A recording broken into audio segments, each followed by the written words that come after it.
Hey kids, you're listening to a couple of annoyed grunt boys, and this is the 138th Simpsons podcast.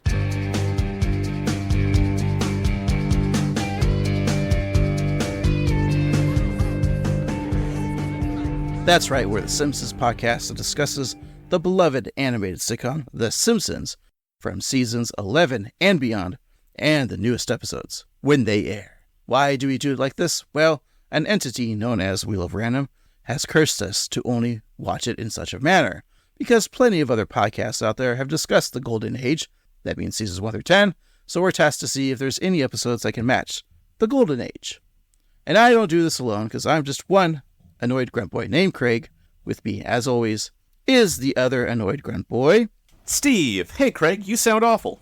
Well, you look like a piece of shit. Hey, thanks. Steve, I'm a little under the weather. Oh, I'm a little under the weather.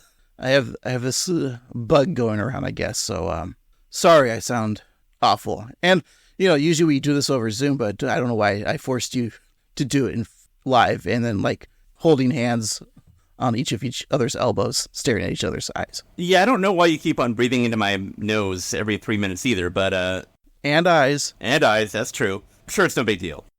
But, we're talking about The Simpsons, as we always do.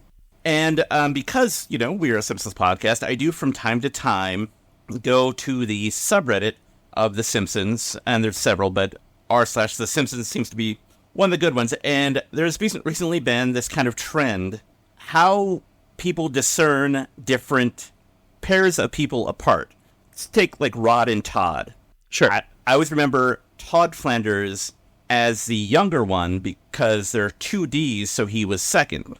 Okay. Yeah, Itchy and Scratchy. Scratchy's the cat because the word cat is in Scratchy. Right. And then they kind of went, the Redditors kind of went absurd, how can you tell Lenny and Carl together or apart? And of course, Lenny equals white, Carl equals black.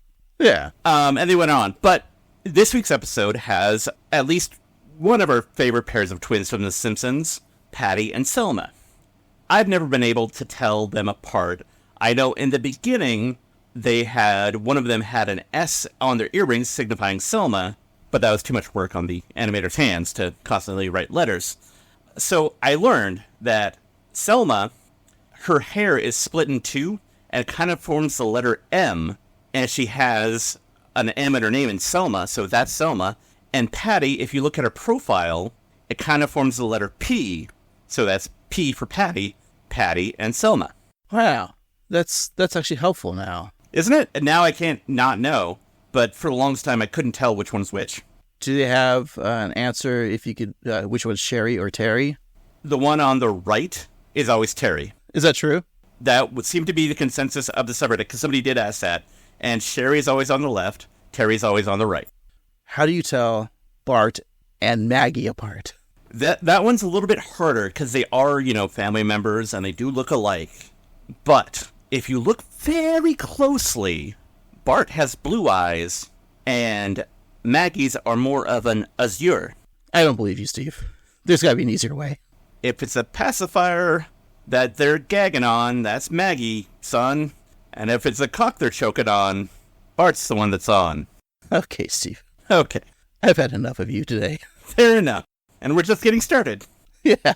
I'm going to take some more medication, and hopefully I'll feel a little bit better. I can tolerate you. So let's just get on with this week's episode, Steve. The newest episode of The Simpsons. The newest one that will ever be. Woo! Until next week, maybe? That's kind of true, yeah. All right, well, we're going to Season 36, Episode 3, Desperately Seeking Lisa, in which Lisa has a blazing misadventure in the dark world of Capital City's downtown art scene. Oh, boy. All right, Steve, let's take some medication, come back, and review this episode. Sounds great. We'll be right back.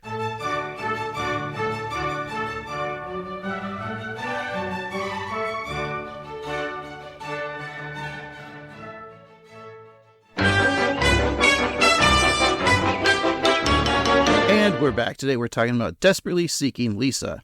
It's the third episode of the 36th season. Originally aired October 20th, 2024. It's episode 771 of the show's run. The nerd code is 35ABF18. Written by Tim Long, directed by Matthew Nastuk, And the showrunners are Al Jean, Matt Selman, and Tim Long. Alrighty, Tim Long. It's been a great span of time since we last spoke about Tim Long. But, of course, he is a writer born in Brandon, Manitoba, Canada. And, he started with, Late Show with David Letterman. He worked for the New York Times, the New Yorker, and he wrote several episodes of The Simpsons, 33 to be exact. This is the 18th that we reviewed. The first one that he wrote was with Matt Selman and Larry Doyle, the Simpsons Bible story, which we are forbidden to watch or talk about. But we first got to know him. The earliest episode was Treehouse 410, which he wrote desperately Zeking Xena. He also wrote Battlestar Galactica, Skinner's Sense of Snow, New Kids on the Block, Bart and Lisa versus the Third Grade, Homer and Ned's Hail Mary Pass.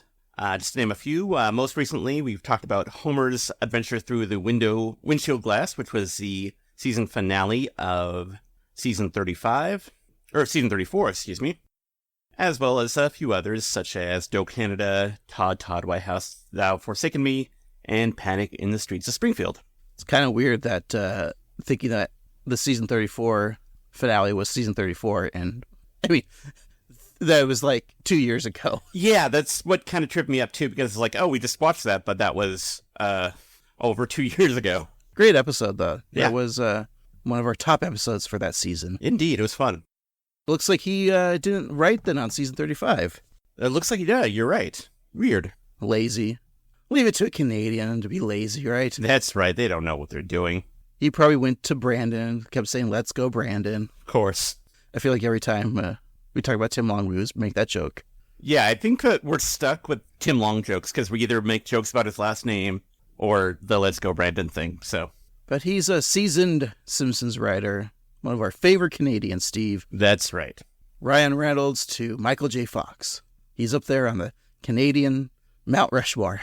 Next to Alanis Morissette and Poutine. But not Tim Horton. No, it's all right. Poor Tim Horton. R.I.P. Tim Horton. Rest in peace. You and your Timbits. Yeah. Well, I mean, the restaurant's not going anywhere, but the actual Tim Horton died years ago. It's true. Well, Steve, let's just get into this week's episode, okay? Alrighty. And it begins, as every Simpsons does, at the Springfield train station, which quotes your weird uncle, who says, "The future of America travels in trains." It's true. And also your weird 46th president probably would say that. He's not weird, Steve. No, not at all. He's completely normal. 45 was weird. Yeah. And 47, I mean, it's one and the same, but of course we're not a political podcast. No.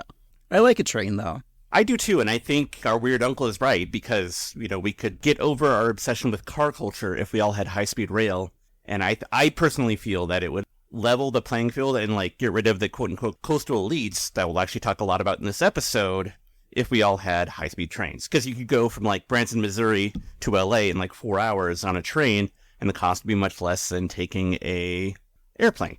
Well, yeah, look at Japan. They have, the fastest train, right? Mm-hmm.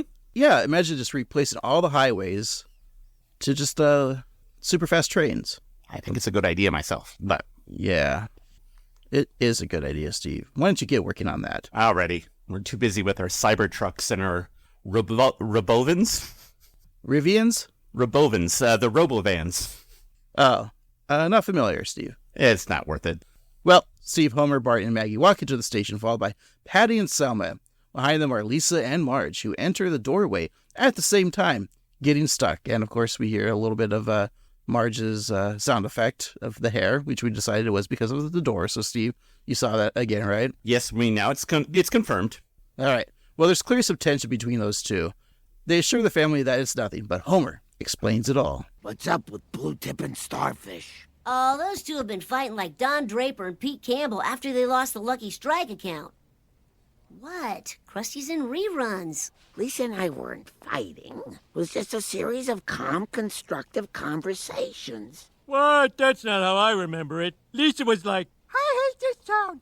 Everyone's stupid." And you were like, "Lisa's driving me crazy. We should send her to Capital City with my sisters for the weekend." That may not be word for word. Train for Capital City, leaving in 5 minutes. Please wrap up all family arguments and bid a quiet, poignant goodbye. All aboard! Bye, Lisa, and have a great time in the city with your aunties. I got you a little snack for the train. Mom, you know Apple Zoom is full of chemicals, and it's owned by... Thanks, Mom. I like the beginning with Selma. It's like, what's up with Blue Tip and Starfish? Blue Tip and Starfish sounds like so many things. Like it's a really bad band from the 70s. Mm-hmm. Or like not a Marvel or DC comic book, but like one of those other comic book publishers from the 40s. Yeah. It's weirdly racist unnecessarily. And of course it sounds like a porno. Blue Tip and Starfish. Oh, yes. It really does, yeah. You know, the penis is blue, Steve, and the butthole is a starfish. That is true, and I don't know how to segue this, but I enjoyed how Homer used Maggie down below as Lisa because she has the same hair, but then he holds Maggie above his head to simulate Marge because she wears blue. I thought that was pretty genius. Good job, Homer. Yeah, 36 years they haven't done that yet. It's I know. Crazy. It was a fun gag. Steve, I'm just getting word that Blue Tip and Starfish is what they called Donald Trump and Arnold Palmer in the locker room. Yeah, Donald Trump is an asshole. And Arnold Palmer's hog is huge. That's right. This is all what voters care about, right? Yes, this is a thing that a former president said, talking about a golfer's dick. Like, he's got to be a fan of this podcast because all we do is talk about hogs. That's true. I guess we relate to more to Trump than we do to Kamala. Huh. Yeah. Makes me really wonder and think, Steve. I know, I don't own a gun, and she clearly does. So yeah, I think it's clearly who we align with more so. Steve, you've never prosecuted people in the state of California, but you have worked with French fries before. This is true. Your favorite song to dance to is YMCA. Yep. And I've never adopted children. Not even stepchildren. All right, Steve, I think we're clear on our decision. Again, not a political podcast. That's right. So as Lisa boards the train with her aunts, Marge looks on with anger. Homer, tickling Maggie, states that he's glad he doesn't have a daughter. So the train heads towards its destination while Lisa looks out the window excited.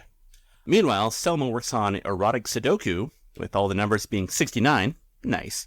And Patty flips through the Grand Mall catalog, unlike the Sky Mall catalog, which features the latest in shower radio technology. You know, been going on flights, the past couple of years. I miss the Sky Mall. They don't have it anymore. Yeah, it is kind of a disappointment, I guess, with the advent of the internet, which it's difficult to get in the air, but still you can, that it's not as, the allure isn't there. But yeah, it's sad. It was always fun to look through, pointless crap that you don't need. And I hated it, too, if, there was a crossword puzzle or some sort of game that someone already wrote in the answers. Yeah, it's always blank airlines, and it's 5 letters, and it's oh, it's clearly Delta. So Steve, they arrive at Capital City at the large Central Station, not Grand Central, but the large. So they hop in a cab to their hotel, and Lisa looks at her phone, eager to see the sights and experience all the things such as the Museum of Modern Museums, the Prussian Coffee Room, the Unidentified State Building, and the Highbrow Artist Parade, which is occurring the following day. The sight that Lisa really wants to see is the statue of the Fearless Girl, facing down the gorilla statue that symbolizes fossil fuels and wasteful food packaging.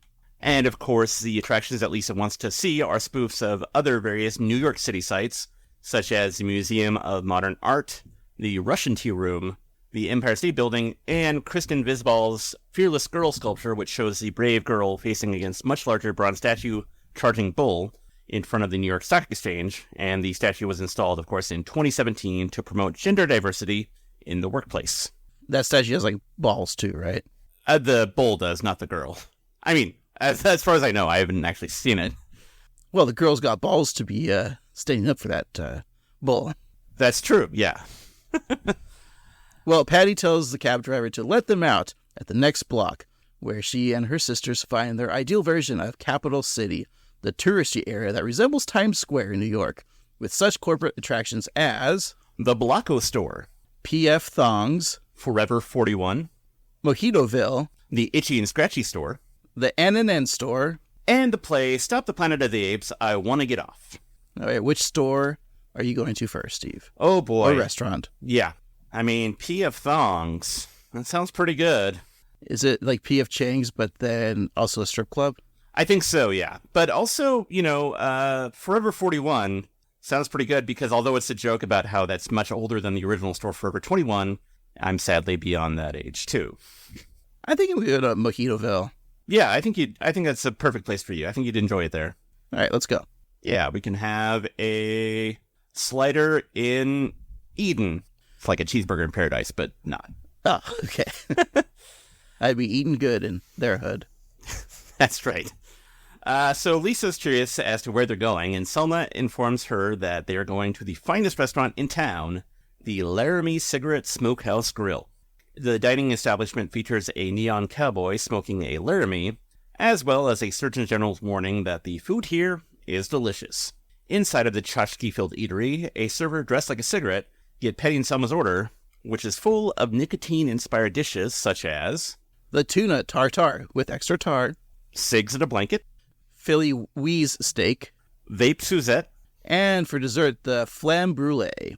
All right, Steve, what are you ordering? See, my issue is that vape Suzette and the flamme brulee, on one hand, they're both, it's kind of the samey thing because they're both like lit items, but that also kind of makes sense because it's a cigarette-inspired restaurant. Uh-huh. But also, I'm not much of a sweets guy, so I think I'm going to go with cigs in a blanket. What about you? Philly Wheeze steak. Yeah, that sounds good. I was going to ask about the smoking in this episode, or in general, like Patty and Selma. Do you think it's like an outdated thing they do, like smoking cigarettes? Because I feel like in TV, unless it's like a period piece, you really don't see anyone smoke anymore. And most people, I don't know most people, but there's a lot, like smoking is kind of like, I don't know, not as prevalent. I feel like maybe it's just because people I hang out with. You know what I'm saying? It's yeah, I do think that smoking is far less popular. I'm kind of torn because on one hand, I agree that the idea of Patty and Selma still smoking is antiquated, and they have other aspects of themselves that they can like lean on for character traits. But I'm also glad that they're not like vaping because I feel like that would annoy me because it's kind of like trying to be trendy. So yeah, I don't know. It's kind of weird. It is strange to see people smoking in modern times. Yeah. I haven't watched that movie, Steve. Was Charlie Chaplin smoking in modern times? Yeah, he had a pack of Parliaments he was going to town on. Wait, he was going to town on Parliament? Yes. That sounds like a great movie. He's just blowing Bootsy Collins. Well, Clinton watches. See, he went with the band. I thought Parliament, like... Oh, like the British people. Yeah, in England. That all sounds good. So after her aunts stuff their faces, Lisa's eager to leave, since they spent the full day there. And Selma tells Lisa to calm down, so she and her sister need their post-meal smoke. And as they light up, an alarm goes off. A cowboy moseys up to the table and tells them to take the smokes outside before last leaving the cigarettes. I like it's funny. It's a cigarette-themed restaurant, but yeah, you can't smoke inside. To prove your point even more, that you can't even smoke in the Laramie. So as they get their fix on the street, they run into a friend and some of his acquaintances. Patricia Bouvier? Julian! Mwah. I saw on Facebook that you were coming to town. Why didn't you call me, you two gorgeous minxes? Lisa, this is my friend Julian. We met last year at the Capital City Pride Parade. I still think their float should have won first prize. Stunning. Oh, is that a book of poetry by Sylvia Plath? Yes, it is. Poor dear Sylvia. The world's loss was that oven's gain. I'm a poet myself, also a novelist, essayist, playwright, and author of the occasional scalding Airbnb review. Oh, those are all things I'd like to be when I grow up and leave Springfield. Oh my God, that's your hometown? Hi, I'm Katya. I actually went there to take photographs for my prize-winning show, Freaks of the Field. Look at these and react to them. I can't watch. Steve, those voices don't sound like regular Simpsons voice actors. Hey, you are correct. That's actor Richard E. Grant as Julian, and SNL superstar Molly Shannon playing Katya. Molly Shannon's getting some work in this year, beyond this episode, and now on Only Murders in the Building. Yes. Also, I think it's not coming back, but there was a show on Showtime called I Love That For You, starring Vanessa Bayer and Molly Shannon, about the world of TV shopping, like Home Shopping Network. It was a very good show that and Molly Shannon was very good at it. And I'm sad to see that it's not coming back, but another good thing that she's done recently. Well, wait, did we watch the first season? Steve, one of Molly Shannon's famous SNL bits, recurring character was the old lady who was dancing and yell, "I'm 50," right? Mm-hmm. Steve, it's SNL's 50th anniversary. Do you think she'll come back? I think so. I mean, that makes sense. Actually, yeah, that makes a lot of sense. Like, that would be the cold open, right? Like, they all come out and say, "We're 50." Yeah, and then, like, Lorne Michaels can pop in and be like, "I'm 50." He can do a little dance, too. All right, Steve, call Lorne Michaels up and pitch this, all right? I'll do that, yeah. After this record, I'll Okay. get him on speed dial and be like, "Hey, use your cast like you should. And, you don't need Alec Baldwin to do everything." Yeah, tell him to bring back the Toons Is Okay. That was the best. Toons Is the Driving Cat. And the ambiguously gay duo, which I'm sure works great nowadays. And how come Phil Hartman hasn't made a cameo yet? Yeah, come on. He probably does a really good Trump. And I really want to see Rob Schneider and Victoria Jackson and Joe Piscopo. Horatio Sands. There's a few others, I think, but bring them back too. Yeah, well. As long as we get Norm Macdonald and Charles Rocket doing Weekend Update. Ah, yes. And Dennis Miller. Wait, he's dead? I mean, probably. Anywho, Katya's Freaks of the Field, Springfield that is, shows black and white photos of Sherry O'Terry, speaking of SNL alum, Ralph Wiggum stuck in a tree while his parents look on, horrified, and a drunken Homer in the park wearing only underpants and holding a bottle of Duff. Katya goes on to say that she won several prizes for the pictures, and then says, with false modesty, "Isn't that weird?" And Lisa says the photos are great, and Katya agrees, saying that everyone loves that. It's so crazy. And I love that that weird kind of artist speak that I've known people do where, like, they'll say something really braggy and be like, "Isn't that funny how people think that I'm great?" And it's just very real to life. Isn't it funny how, like, a lot of people that like us listen to this podcast? I know, it's so weird. I mean, it really is very weird that anyone would like this. Yeah. Well, the man standing behind Katya lets out a loud cough, and Katya introduces him as Lars, her husband, who looks like Ed O'Neill circa Married with Children. I didn't put that together, but you're totally right. Doesn't he? Yeah. She mentions that he is a brilliant painter, and after he lets out a grunt, he unfurls a canvas and squirts paint on it while jazz music plays. I wonder if he's maybe supposed to look more like Jackson Pollock, maybe. Probably, yeah. But to me, it looks like Ed O'Neill. Not Ed Harris. Because didn't Ed Harris play Pollock? I think so. All right. It looks like an Ed. Some Ed. But not the one that's on horse. Of course. I was busy thinking about the baseball-playing chimpanzee who played baseball with Joey Trivia, or with Matt LeBlanc. Yeah, that was another Ed movie. Yeah. Mr. Ed? No, it was called Ed on Deck. Yes, Ed in the outfield. Ed at bat. Ooh, I like that. That actually sounds like a real movie. All right, so it's in mere moments, he's created a vibrant abstract masterpiece. So looking at Lars's work, Lisa can tell that he is craving love and connection in an uncaring world. Also, that he'd like to take an extra large cookie. So Katya pulls an extra large black and white cookie from her purse, which Lars gnaws on. And Julian compliments Lisa on her intellect. And Katya gets a grand notion. Lisa, for a little girl in a lampshade dress, you seem very sophisticated. Really? Well, I try. I mean, I don't try. It's effortless. Oh my god! I just had the kind of amazing idea that everyone thinks is stupid, but then I'm totally right. You should come to our party tonight. It's in our loft, north of Hobart Street, south of Gordon Avenue, and below the Joseph Torrance Expressway. No Hosogo Blojoto? That's the coolest, most artistic neighborhood in town. Can we go? Oh, no, kid. We're gonna take you to something you're gonna love. I love the abbreviation for the No-Ho Bloho Joe Sototo, which of course is a take on the New York Dumbo, which is down under the Manhattan Bridge overpass. Those New Yorkers love to abbreviate. And I think, so Steve, South Park did it first. I think in an episodes, a couple seasons back, they were making a new district in South Park that was, making fun of that. And so it was all like no po, so po, do, yeah, all that kind of gibberish that Lisa did. Yeah. Man, South Park always beating The Simpsons. Also, it sounds like there's a race of Doctor Who aliens that look like rhinoceroses, and they kind of speak like that too. I forget what they're called, but that's what my nerd brain was reminded of. Nice, that's a good pull. I don't think I would have gotten that.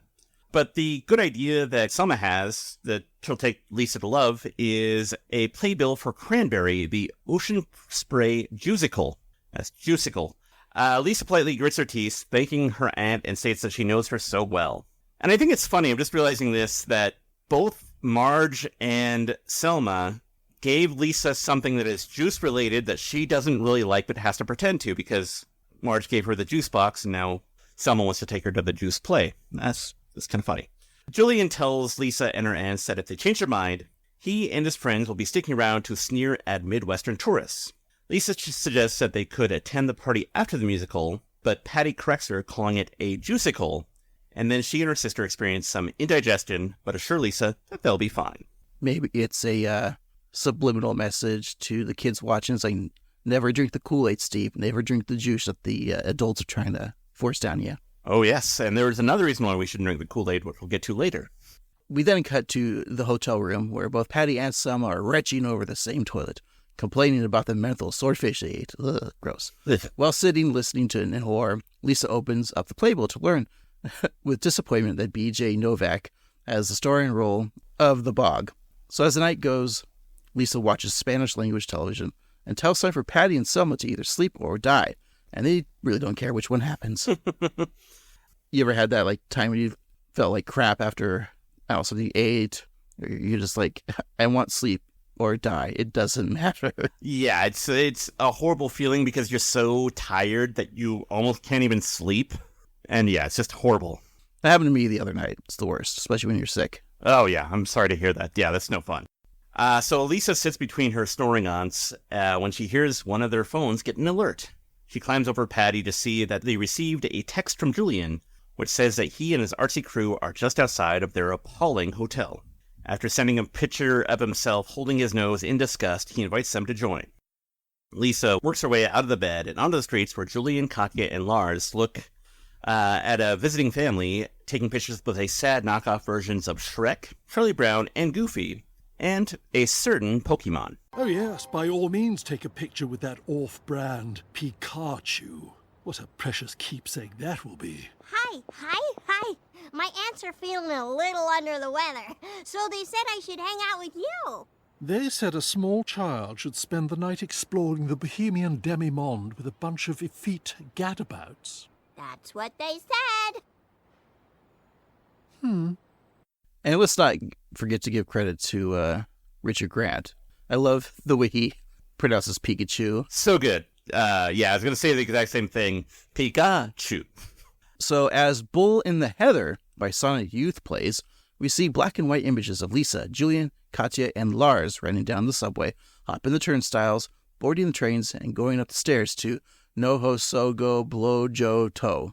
So they arrive at the loft party, which is full of artists creating sounds, painting, sculpting, acting, emoting, posing, photography, and expressing themselves in all the ways. When Katya asks Lisa what she thinks, Lisa envisions her own head on top of each and every creator, saying, I think I'm home. Wow. So it's 10:30 at night, and the party's still in full swing. And I guess that's a funny sentence because I'm old and I'm just like, yeah, you should be at home. It's 10:30. But I guess in New York, that's not the case. Lisa feels like she's in a dream. Everyone is so cool, and the art is all non-representational. As Lars finishes yet another great work, Katya is impressed. So impressed that she wishes that she had married someone else so that she could cheat on her husband with Lars. Katya tells everyone to load their art into the gallery. Lisa's surprised that they'd want to do it right then, but as Katya explains, their group show opens the following day at the Museum of Loft-Based Progressivism. And then Julian instructs everyone to grab a canvas, sculpture, or performance artist. The creatives do just that, grabbing paintings, statues, and even a woman who is sitting at a school desk eating the sweater she's wearing. Lisa picks up an abstract sculpture, but struggles to carry it. She's looking for help from a band performing at the soiree. Hey, can I get a little help, please, from the inhuman capotes? Writers are liars who tell the truth for money. But I'm asking if you're helping us move. If you're gonna stab me in my back, do it to my face. Ugh. Don't mind him. He's the worst. We used to be a throuple. He was incredible. I wish he was dead. Inhuman Capotes, good band name. Instead, true human capotes. Yeah. Lyman Capotes. Yeah, it doesn't work as well. Falseman Capotes. Yeah, no. Inhuman Capotes is a win. I like Katya being like, he's the worst, and we were in a throuple, and he was the best. I wish he was dead. So Katya gives Lisa a newsboy cap, and they hop on the service elevator with the various works, loading the art into the sparse museum.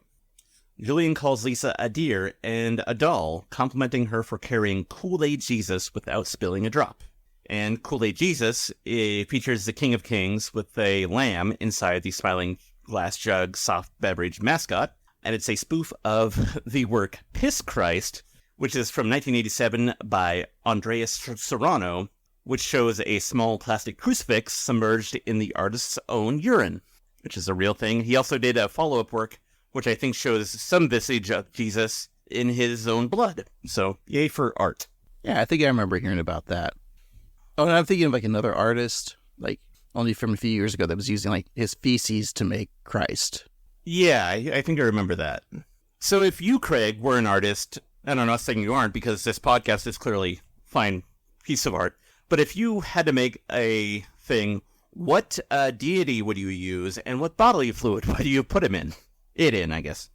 Midichlorians from the Star Wars universe, because, you know, they make Jedis. Sure. And it'd just be my cum. That makes sense. Yeah, I think Vishnu and vomit. But I like yours, yeah.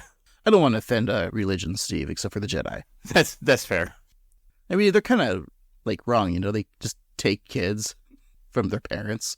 Yeah, he's gonna be a Jedi, so we're taking him. Bye. So you're pro-Empire. Look, there's good people on both sides, Steve. Fair enough. Yes. Well, Lisa looks at the clock and realizes that it's past 12:30 in the morning. She feels like she should return to her aunt's, and Julian tells her that the night has only just begun and that they have tickets to see an avant-garde play that starts at 1 a.m. And Lisa convinces herself that she wouldn't want to wake Patty and Selma, who are fast asleep, tangled up in one another at the hotel, sleepily and coughing up smoke.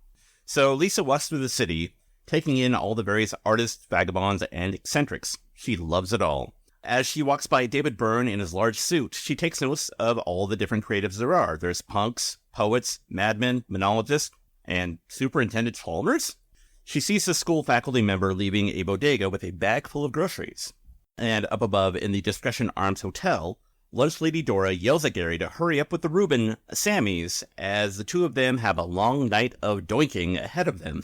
So Chalmers makes an excuse, and later, Lisa attends a performance of Roach, a Kafka-esque reimagining of the Metamorphosis. We're putting on a staff excursion. Of course. Continuing education. No need to explain. Makes perfect lifelong sense. learning endeavor. Oh, that's interesting. Lisa, we're running late. Stop talking to that balding stallion. I don't know about stallion, but yes.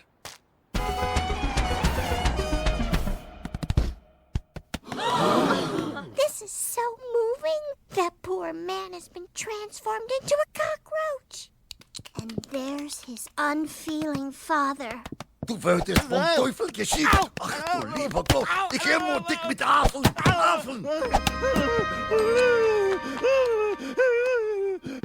Leave him alone! Who just interrupted my play? How dare you desecrate the hallowed boards of this converted rooster-fighting arena?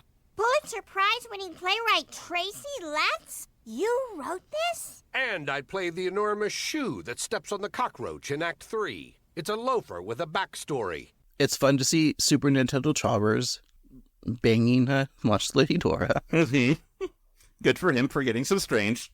But can I question something that Lisa does is she interrupts the play? Like, she knows it's a play, right? Yeah, exactly. And it's a very, direct adaptation of the Metamorphosis, too. That's literally what happens. She should know it if she's, Lisa, that the story of the Metamorphosis is, this dude who lives with his family wakes up one day and he realizes that he's a giant cockroach. That's the whole story. And his parents are pissed because he can't go to work. And so, yeah, Lisa should not be... You're completely right. Lisa should not be surprised that that's happening. And also that it's a play. Is this the only way they could think of bringing Tracy Letts in the story? I guess so, yeah. And I mean, he has won some, Tonys and stuff for things like his portrayal of George in Who's Afraid of Virginia Woolf and his play August Osage County, which I've heard of and I have no idea what it's about. So, yeah, I guess they wanted to get Tracy Letts in there somehow. I want to see Tracy Letts' performance of George Costanza in the Seinfeld musical Broadway play that will probably happen in a few years. That seems inevitable. Yeah. Oh, man. I can just see the drama people portraying Jerry, like, in the white loafer, or in the white sneakers and the mom jeans, and just doing, like, an overwrought, like, what's the deal? Yeah. And then, like, some actress who wanted to, like, be, like, a big, Broadway performer. Well, just thinking about, there's going to be, like, songs, like, what's the deal with song? There's going to be a whole chorus line of, like, a stage full of dancers doing the lane dance. Mm-hmm. Like, that's going to be a thing. So, a song will be Summer of George. A whole heartfelt medley about not being able to masturbate because it's a contest. Yeah. I'm going to watch this play. I think it'll be great. Like the Kramer song will be like, I'm stepping in through Jerry's door. All right, I guess we have to write the Seinfeld the musical play. I guess so, yeah. But what was it after they said I'm out after the contest, right? The masturbation one? Yeah. It'd be like, I'm out, he's out, we're out. We masturbate some more. Look over there, there's a woman taking off her clothes. I know what to do. Jack off. Are they real? Are they real? They're spectacular. Man, this writes itself. I can't see a full-on have a baby on my lap that's sleeping, so. No. I definitely get this. This is a great thing. All right, well, after the podcast, Steve, you need to call, who'd you need to call? I got to call Lorne Michaels and probably Jerry Seinfeld and Larry David, probably. Yeah, most likely those two. Yeah. Hey, you got a lot of calling to do, Steve. Yeah, and I got to be busy on the phone. Yeah. All right, so the actor and playwright goes on to say that due to Lisa's interruption, we'll never get to see the rest of the show. And Lisa begins to apologize for the but before she can finish the interruption, Tracy interrupts her, saying that the play has run for over a year, and she's the first person to interfere and save the cockroach, proving that Lisa's one of the most sensitive and artistically attuned people Tracy Letts has ever met.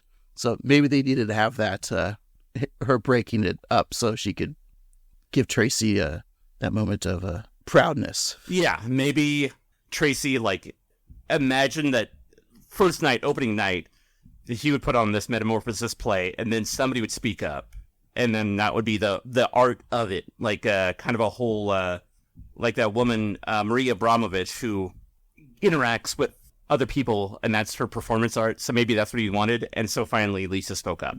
All right. Yeah, so there we go. Lisa, you're smart. Yep. SMRT. Tracy Letts tells everyone to give Lisa a round of applause, using his 2 Tony Awards to command the crowd. The night continues backstage, where Lisa gives Tracy hope for the next generation of self-important know-it-alls. And Julian agrees, saying that Lisa is a special young person, just brimming with precocity. He then thinks there may be just a place for Lisa's talents. In fact, I was thinking she might be a good fit for the Horace Frick Academy. HFA? That's the school I would never dream of letting myself hope that I could aspire to imagine going there. Well, Lisa, I'm on the board of trustees. Go fighting tote bags. And I think I might just be able to guarantee you a place. When would I start? Next month. And what does it cost? $84,000 a year. But how would I ever pay for that? Not my problem. Now, if you'll excuse me, I just thought of an awesome play, and I have to go scream it into my phone. Curtain rises on Dave and Buster's. Everyone is dead. Oh, I would love to attend that school, but my mom and dad don't have that kind of money. Oh, that's so terrible. Wait just a moment. I know a wealthy benefactress who might be able to help you. Lacey Van Aster. She's a little eccentric, but something tells me she'd adore you, just like we adore you. I love the enters Dave and Buster, everyone is dead. Now that's a play that I want to see. I mean, probably eating at Dave and Buster's, I would end up like Patty or Selma in the hotel room. Very true. I don't think I've actually ate at a Dave and Buster's. I've been only to like Dave and Buster's maybe once or twice. Yeah, I mean, isn't it kind of lame now, though? Because aren't most of the games basically just like phone apps that are put onto big screens? Like, yeah, it's like Angry Birds, but giant. Yeah, I don't know. I haven't been there in like 5 years. That's what I've heard. I have no idea, but yeah, it seems kind of sad. You know what? Call up Lauren, Jerry, and Larry and tell them to meet us at Dave and Buster's.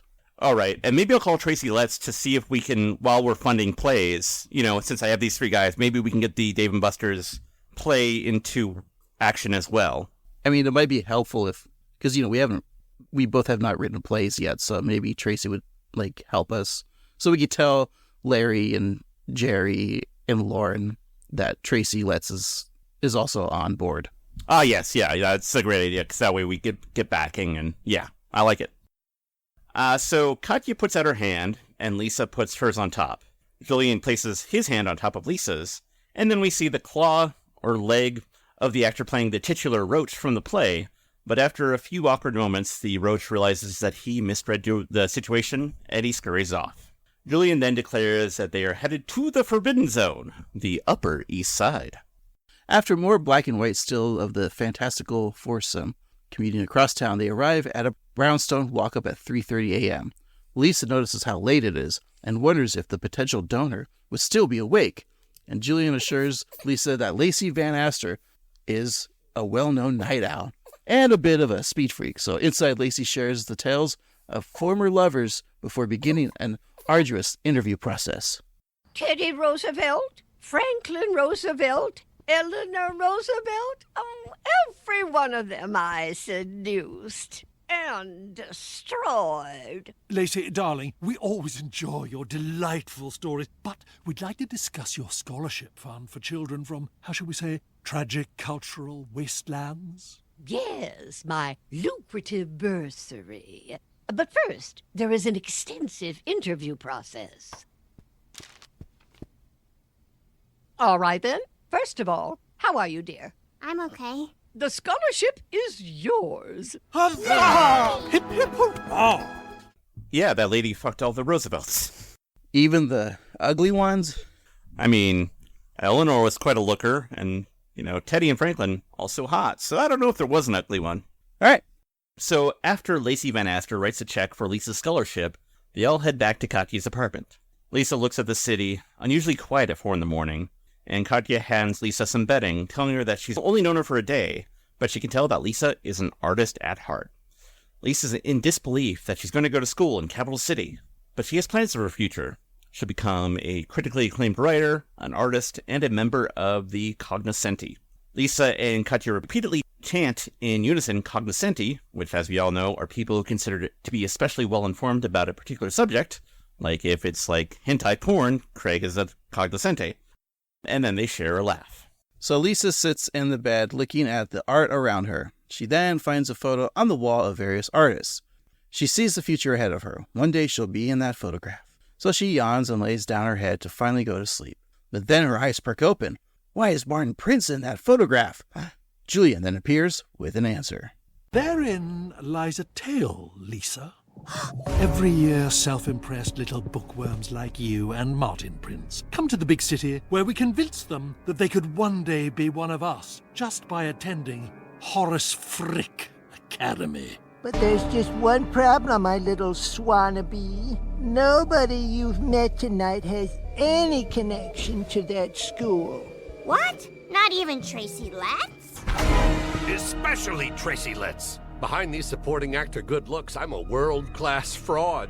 You were naive enough to believe that you could get into that school. And that Roosevelt doinking crone Mrs. Van Aster was naive enough to make out the tuition check to us. And you fell for it. Hook, let's, and sinker. You 8-year-old fool. But why do you need to steal money? I thought you all supported yourselves by making art. It is to laugh. It's funny that all these adults are so proud of themselves tricking an 8-year-old kid. It is funny, and also the fact that Tracy Letts was just hanging outside of the room that Lisa was sleeping in, waiting for her to see the picture, just so he could burst in and say that she's screwed. Yeah, Tracy lets himself be a real villain in this episode. Yeah. And he's having fun doing it. Yeah, it's fun. So Lisa has been duped and plans to report the scammers to the Capital City Police. But Julian scoffs, sarcastically saying that he's sure the police will take the word of an infamous art thief. He then holds up his tablet, which shows Lisa hauling a piece of art from the party, headed towards the gallery. And Lisa shouts that she was helping move the art rather than steal it. And Julian assures her that he knows that she's innocent, but the footage has already been sent to the capital city's artistic community. Capote adds that the only thing that an artist hates more than an art thief is themselves, and they all let out a sinister laugh at Lisa. So with a yoink, Lisa swipes the check and runs out of the artist's loft. Once outside, she sees a hand-drawn wanted poster of her own visage, so wanted for crimes against art. Just then, a mob of artists begin to chase her. Lisa looks into the window of the Museum of Lisa, the Thieving Poser, which has various pieces featuring her as a thief, which parodies several real-life artists, such as Pop Show 1 by Keith Haring. Oh, Alright by Roy Lichtenstein, using the Ben-Day process. Balloon Dog by Jeff Koons. The Scream by Munch. And, of course, there's The Devil Wears Pearl, which is a reference to the movie The Devil Wears Prada.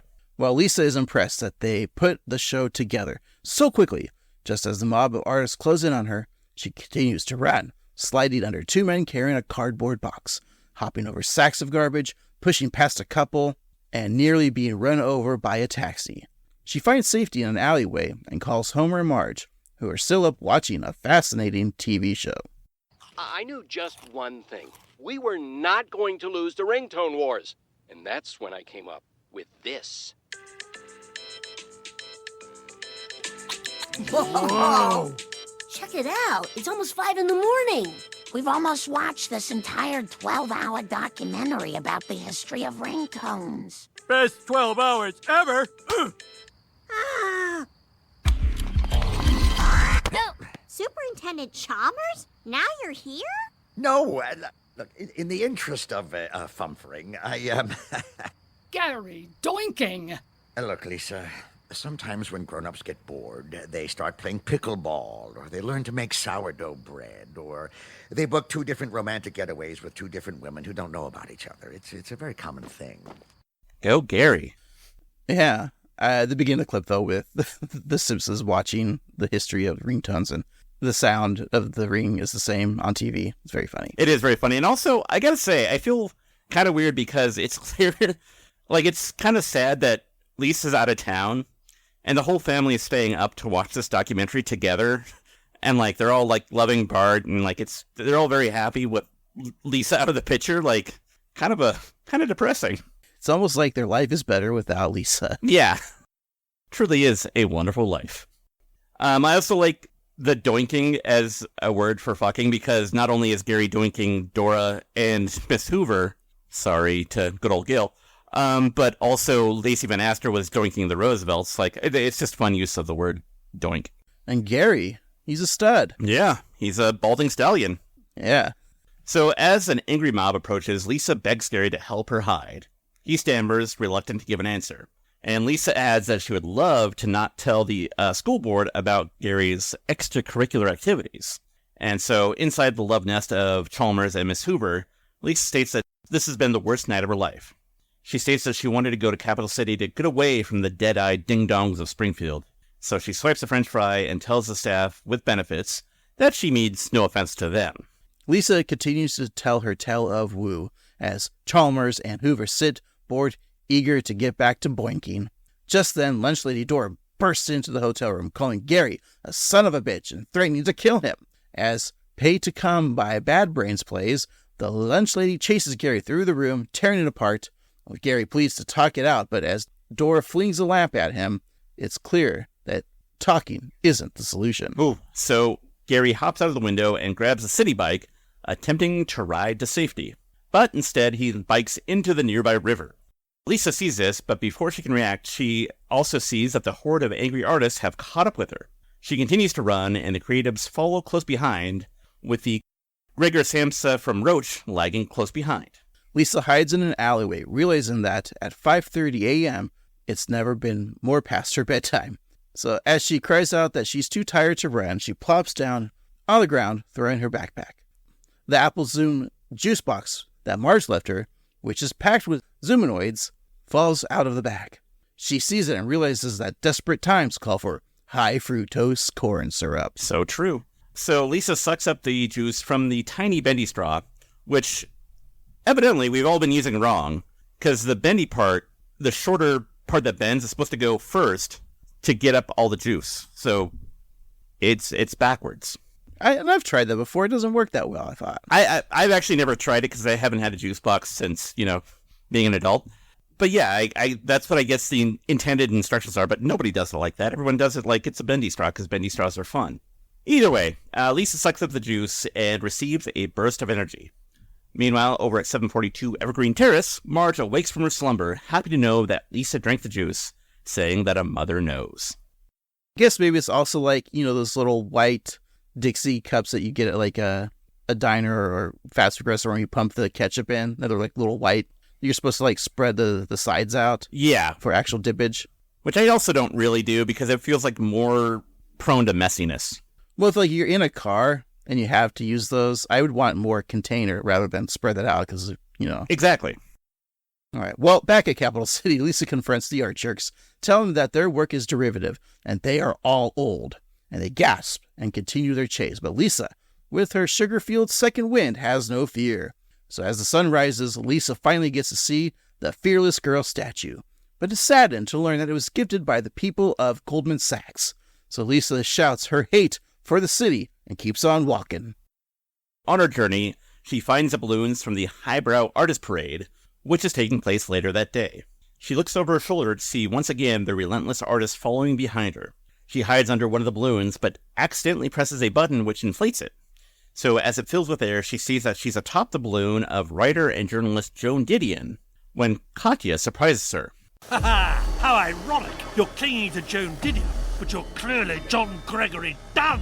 Ha ha ha ha ha! I hate that I get that, but you'll never get this! She ripped up the check! Well, then do something about it, you second-rate Cindy Sherman!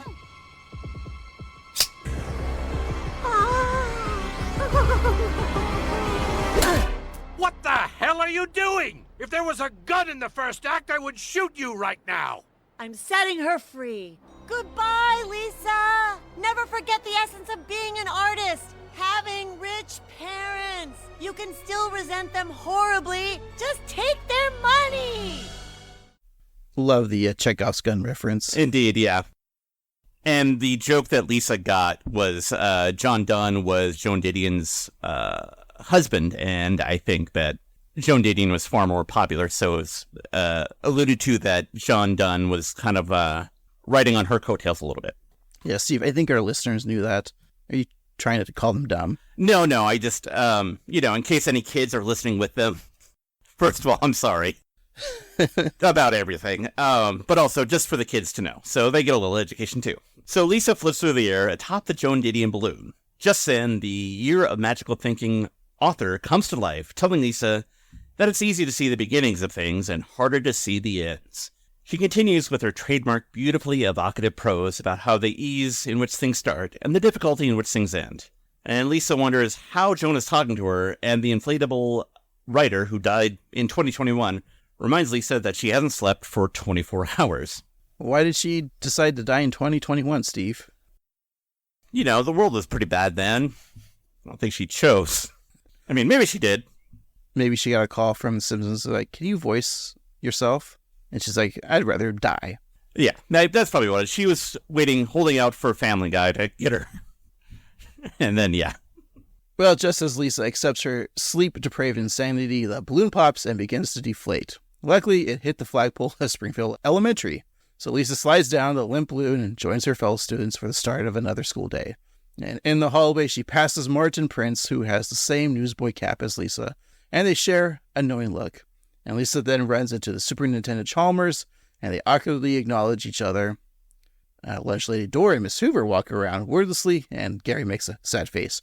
wringing out his shirt, still wet from his escape. I know it's a cartoon, but is this a silly way to end? Like, Lisa floats perfectly to Springfield Elementary.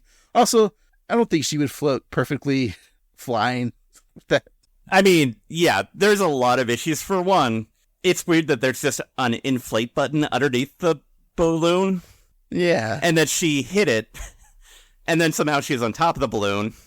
Like, what if it, like, just deflated because of her sleep depravity? Like, it crashed on top of, like, a charter bus that's going to Springfield, and it just happens to, she just falls off, like, right in front of Springfield Elementary. Well, you know, she's just on a bus. I know it's more also cartoony, but at least she's safer that way than being floating in the air. Yeah, and it's also weird that, you know, she's so tired that she's imagining this balloon of the dead authors talking to her, but she's just going to head into school and have another 6 to 8 hours of school day? Like, it's really weird.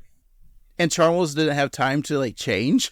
Yeah, like, where was he? And also, like, if you're going to have a weird, you know, fuck fest, or doink fest, excuse me, with another teacher and the lunch lady, do it on a Friday. Like, don't do it when there's a school day the next day. On a Sunday evening, yeah. Like, you got to go all the way to Capital City, which is like a train ride, evidently, or, you know, a balloon ride.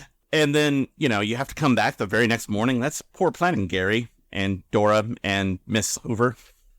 Well, we'll get into it. But as the credits begin, we cut back to this second grade classroom where Miss Hoover is reading The Firecracker Who Didn't Go Boom. And at first I thought this was going to be a joke about Gary's sexual performance, and it wasn't. But the class reads aloud, "I like quiet things," the firecracker said. "Why does everything have to be so loud?" And so as the students list loud things like sirens and jackhammers, Lisa sighs and joins her students in the reading out loud. And that's our episode. Well, Steve, I need to take a little break, compose all my thoughts, and let them come all over your ears when I'm done. Oh boy. Sounds good? Yeah, we'll be right back. Betting on the bull and the heather.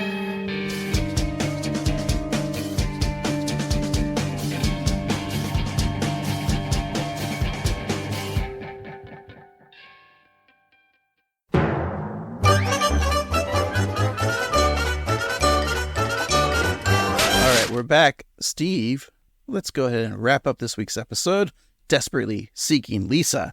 We're going to talk about some of our favorite scenes, maybe find a jokester that could be labeled Most Valuable Jokester, MVJ, and we'll find out what we're watching next week. Also give a full review, I suppose, of this episode. But before we do all that, Steve, we like to take something from this episode and make it a gift. And, you know, noticing now in stores, a lot of products are being made from certain episodes, like the Krusty the Clown doll that has like the evil and good switch on the back. You can actually buy in physical form now. So yeah, physical form Simpsons episode products is happening, Steve, right before our very eyes. Exciting. Yes. But this one, I guess we'll have to wait till this will become a thing because it's a little extravagant. I think you need a little vacation, Steve. Oh, that's nice. So I got you and your partner, wife, whoever you want to take, 2 train tickets to Capital City. Ooh, nice. And there you will have a fabulous dinner. Here's a gift card to the Laramie Cigarette Smokehouse and Grill. It's a $25 voucher, Steve. Wow. Now the cheapest thing on their plate is on their menu is $43. But you know, hey, that $25 will help. Huh. I appreciate that. We're of a similar mind because I thought, you know, maybe you'll take a trip to Capital City too, because I also got you a gift certificate to Mojitoville, rather. It's a buy one, get one free mojito with the purchase of a burger. And I also got you a book of erotic Sudoku to work on the way there. Well, you could have this book of stoner Sudoku. It's all $4.20. Nice. Cool, man. All right, Steve, what made you laugh from this episode? I enjoyed a few different things. Like, there's full of artistic references that, you know, if you know what they're talking about, you feel smart about yourself. And if you don't, you feel kind of dumb. But I enjoyed the performances of Molly Shannon as the artist. I think she captured that kind of spoiled brat full of themselves artist who tries to pull off modesty poorly. I think she did a really good job of that. I think that Tracy Letts had a lot of fun with his role and did a good job, as did Richard Grant. If I had to give it MVJ, though, I think I'd give it to Chalmers. Just because, we always see him as kind of the voice of reason. The normal person who is kind of responding to the absurdity of Springfield. And it's kind of fun to see him exploring his own kind of world of sexuality and expression. What about you, Craig? I love the quick cutaway to when Lisa was calling her parents and they're watching the cell phone documentary about ringtones. That was really funny. I think you're right. Like, just having Chalmers show up was a lot of fun. And building upon the Springfield world of characters, like especially like Chalmers now, I think he gets so much screen time. He does, yeah. It's not always just him yelling Skinner anymore. Like, we've given him a background. Mm-hmm. He's got a daughter. He's a lot of fun. So do I do the same as you, Steve? Mm. No, I'm going to give it to the caricature of Vice President nominee Tim Waltz. Nice. Or Tracy Letts. He looks like Tim Waltz. He does, yeah. So I think for a jokester, he was a lot of fun. So Tracy Letts, congratulations. You could put the Craig's MVJ on the mantle where your Tonys are at. Wow. All right, Steve, what did you think of this episode? One of Lisa's whole deals as a character is that she is a creative intellectual who's trapped in the dumbness that is Springfield, and we all relate to her because we all want to get out and explore our own selves, our own world. And we've seen her get, she got to go to college when she was 8. She's been in different artistic elements in the show. And so this is kind of retread territory, but it's also kind of fun to see her on her own in the big city and experience art and kind of the more cynical side of it. So I thought that was fun. I do feel like structurally as a story, I have some issues. In the beginning, when they arrive at the train station, Lisa and Marge are bickering, but it's never really established why. And it kind of, I know you don't need to, have a whole backstory, but it just seems a little weird that they're just fighting for some reason. And I don't know, it just felt like they could have added a little bit to that. And then, like we talked about, the end felt a little bit too neat and a little bit wrapped up too cleanly, which, the Simpsons tend to do, but I don't know, it was a little clean. I had fun with the episode. I thought it was a very breezy episode. I think it went by quickly, and I appreciate that. I don't think it's, a great episode, but I do think it's a watch for me. And speaking of watching, Bart mentioned that he was going through the Mad Men because Krusty was on reruns, which also I think is a funny pull, just to pull up Mad Men from, that ended 10 years ago. But, so, out of the 92 episodes of Mad Men, I'm going to give this, much like Sudoku, 69. So, 69.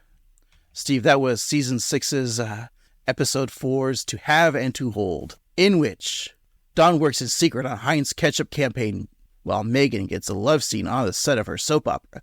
Meanwhile, Harry makes his power play while Joan has more trouble with the secretaries. Ah, yes. It has a 8.0 out of 10 on IMDb, so very popular episode, Steve. Indeed. So that means the episode you just ranked is very popular as well. No, I think I had the same issues that you did. I even kind of brought up at the end of I'm not saying sloppy, but it just felt like season 14 territory of let's just end The Simpsons with a wacky, flying out of a balloon. I do like how it was Lisa-centric and you didn't have a B story at all. That's true. And The Simpsons are barely in it. And I imagine, some of the Simpsons fans are pissed off, that don't like Lisa episodes. And I bet they're not fans of this. I do like how we get to see more of Patty and Selma. I think that's kind of a fun, thing that Patty and Selma take Lisa on an adventure on a weekend away. But where's her kid? Patty or Selma's? I forget who has adopted kid. Yes, Selma. No, yeah, Selma has a kid. And, yeah, that's a little weird. Yeah, where is she? Animation-wise, it would have been fun to, maybe she was sitting on the couch with the Simpsons watching, and maybe the Simpsons were taking care of, all right, you take one kid, we'll take the other kid. Yeah, that would have been fun. I also want to bring up that, like, I feel like Patty and Selma and Homer really should be friends, because all that food that they were eating at the restaurant reminded me much of, like, that time they were in New Orleans and Homer was doing all the food that was popular in New Orleans. Like, they could all be, like, friends, like, be foodies together. That's true. And I will say, though, that at the train station, they didn't really have the animosity that they've had in the past. So that's kind of nice. But yeah, you're right. I think they could bond over a shared love of, chain restaurant food.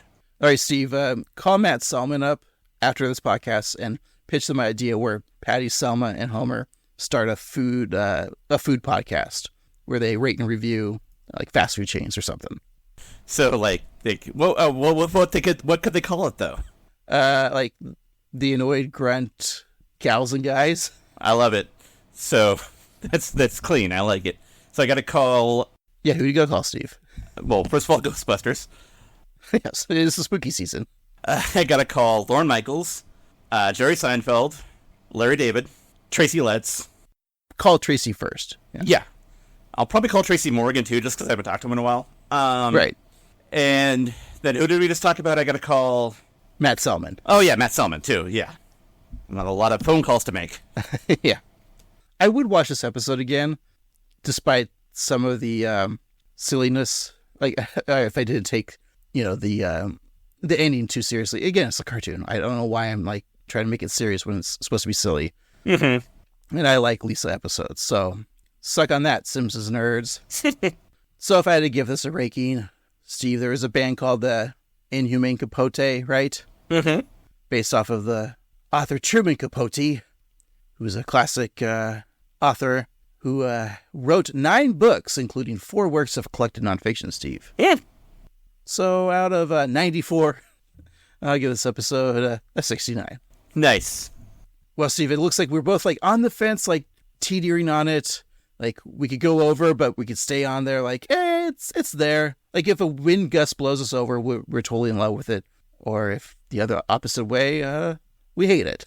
Yeah, I think so. I think that it was ambitious. It was fun. I do love a Lisa episode. Just not the best Lisa episode, maybe. All right. Well, Steve, let's find out if next week is going to blast this episode out of the water. Because, Steve, we have a new episode. Yay! It's season 36, episode 4. Steve, what do you think the title is? Well, Craig, this episode was called Desperately Seeking Lisa, which, of course, is a famous Madonna movie. So I gotta assume that they're going to stick with the theme of other Madonna titles as an episode title. So yeah, I'm going to say that this is going to be another Madonna classic film. But instead of Body of Evidence, it's going to be Bobby of Evidence, and it'll be a cameo of Bobby Hill from TV's King of the Hill, making an appearance at Springfield for a sexy crime. Yeah, that doesn't seem like that's the right answer, Steve. Maybe it is. It's not, because it's called Shoddy Heat. No. I don't know what that means. Shoddy Heat. What's that a parody of? Probably Body Heat. Oh, yeah. I was thinking, like, the movie Heat. Oh, yeah. But worse. All right, but you were right. Okay.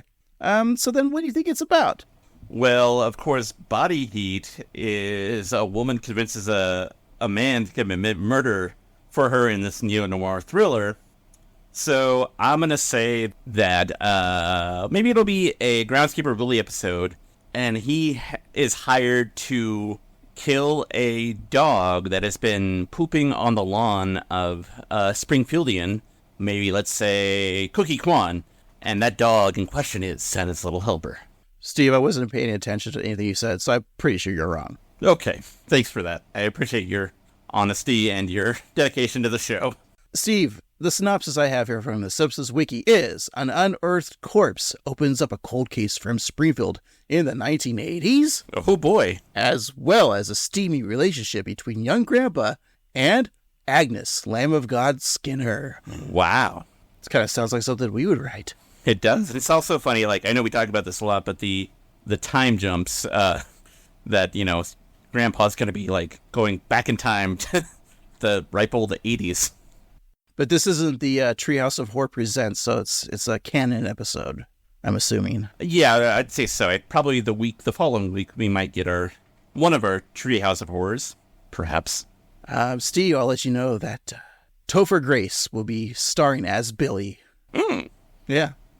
I think this is his second appearance, because I think he was on another episode. And also, the one person from that 70s show who wasn't bad. Right. Except for maybe Kirkwood Smith, but I don't know.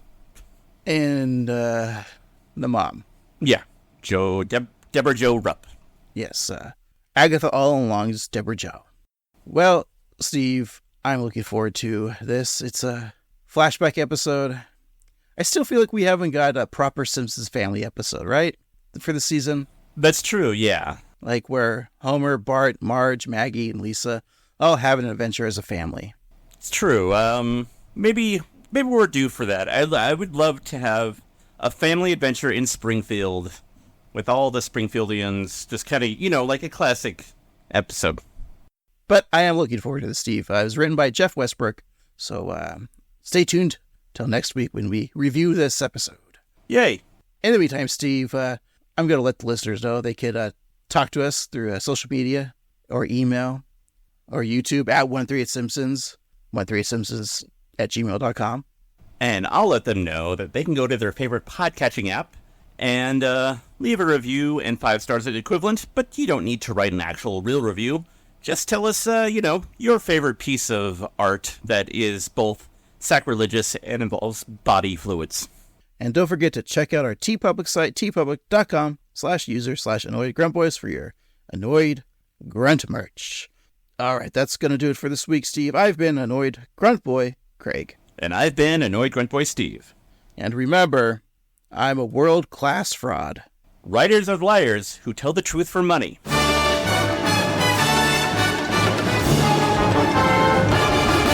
Oh yes, by all means take a picture with that off-brand Pikachu.